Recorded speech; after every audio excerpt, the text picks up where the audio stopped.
السلام علیکم ورحمۃ اللہ وبرکاتہ۔ دوستو، کیا آپ جانتے ہیں کہ فرعون کے جسم پر ہمیشہ تازہ گوشت چڑھتا رہتا ہے، جسے ہٹانے کے لیے اس کے جسم پر چوہے چھوڑے جاتے ہیں؟ پوری بات ہم آپ کو بتائیں گے اس ویڈیو میں، تو ویڈیو بہت امپورٹنٹ ہونے والی ہے، تو یہ ویڈیو لاسٹ تک ضرور دیکھیے۔ معزز خواتین و حضرات، آج سے 3000 سال قبل مصر کی سرزمین نے ایک ایسا بادشاہ جنم دیا جس نے بنی اسرائیل پر ظلم و ستم کے پہاڑ توڑ دیے۔ وہ ان پر نہایت بے دردی سے محنت اور مشقت کے دشوار کام لازم کرتا، حتیٰ کہ پتھروں کی چٹانیں کاٹ کر ڈھوتے ڈھوتے بنی اسرائیل والوں کی کمریں اور گردنیں زخمی ہو گئی۔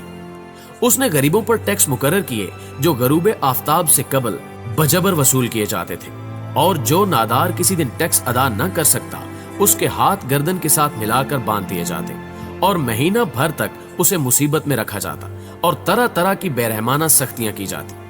ناظرین گرامی، ایک دن فرعون نے خواب دیکھا کہ بیت المقدس کی طرف سے ایک آگ آئی جس نے مصر کو گھیر کر تمام قبطیوں کو جلا ڈالا، لیکن بنی اسرائیل کو کوئی ضرر نہ پہنچا۔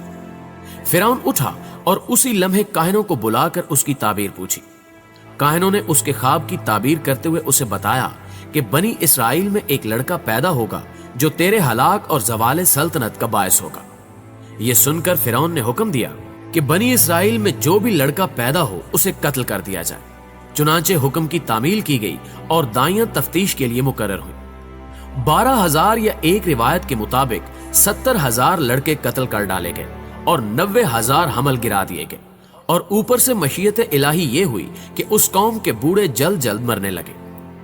ناظرین گرامی، اس صورتحال کو دیکھتے ہوئے قوم قبط کے سردار گھبرا کر فرعون کے پاس آئے اور اس سے شکایت کی کہ بنی اسرائیل میں موت کی گرم بازاری ہے، اس پر ان کے بچے بھی قتل کیے جاتے ہیں، تو ہمیں خدمتگار کہاں سے میسر آئیں گے؟ اس پر فرعون نے حکم دیا کہ 1 سال بچے قتل کیے جائیں اور 1 سال چھوڑے جائیں۔ لہٰذا جو سال چھوڑنے کا تھا اس میں حضرت ہارون علیہ السلام پیدا ہوئے، اور قتل کے سال حضرت موسیٰ علیہ السلام کی ولادت ہوئی۔ لیکن حضرت موسیٰ علیہ السلام کی والدہ نے قتل کے خوف سے ان کو ایک صندوق میں رکھ کر صندوق کو مضبوطی سے بند کر کے دریائے نیل میں ڈال دیا۔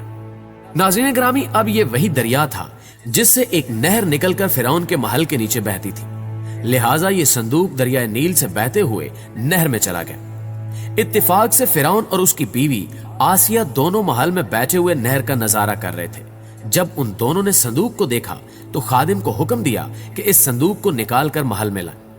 جب صندوق کھولا گیا تو اس میں سے ایک نہایت خوبصورت بچہ نکلا جس کے چہرے پر حسن و جمال کے ساتھ ساتھ انوار نبوت کی تجلیاں چمک رہی تھیں۔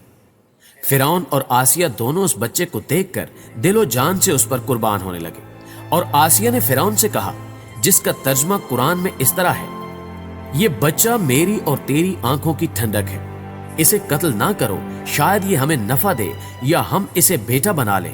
اور وہ بے خبر تھے۔ ناظرین گرامی، چونکہ ابھی حضرت موسیٰ علیہ السلام شیرخوار بچے تھے، اس لیے ان کو دودھ پلانے والی کسی عورت کی تلاش ہوئی، مگر آپ کسی عورت کا دودھ نہیں پیتے تھے۔ ادھر حضرت موسیٰ علیہ السلام کی والدہ بے حد پریشان تھی کہ خدا جانے میرا بچہ کہاں اور کس حال میں ہوگا۔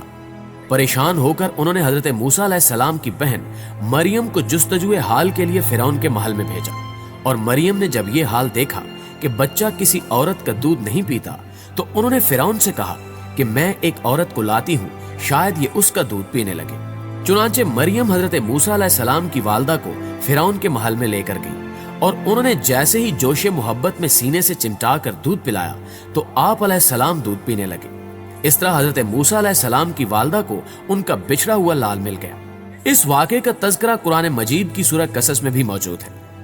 خواتین و حضرات، قصہ مختصر، وقت اسی طرح گزرتا رہا، لیکن فرعون نے بنی اسرائیل پر اپنے ظلم و ستم کے کوڑے جاری رکھے، یہاں تک کہ حضرت موسیٰ علیہ السلام جوان ہو گئے اور اللہ نے انہیں نبوت سے سرفراز فرمایا۔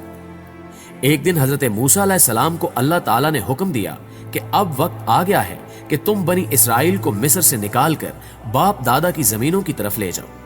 چنانچہ اللہ تعالیٰ کے حکم کے مطابق حضرت موسیٰ علیہ السلام اور ان کے بھائی حضرت ہارون علیہ السلام ہزاروں بنی اسرائیل والوں کو لے کر راتوں رات مصر سے نکلے اور بحر احمر کے شمالی طرف خلیج سوئز کے شمال میں پہنچ گئے۔ فرعون کو جب یہ خبر ملی تو وہ اپنا بھاری لشکر لے کر ان کے پیچھے نکلا۔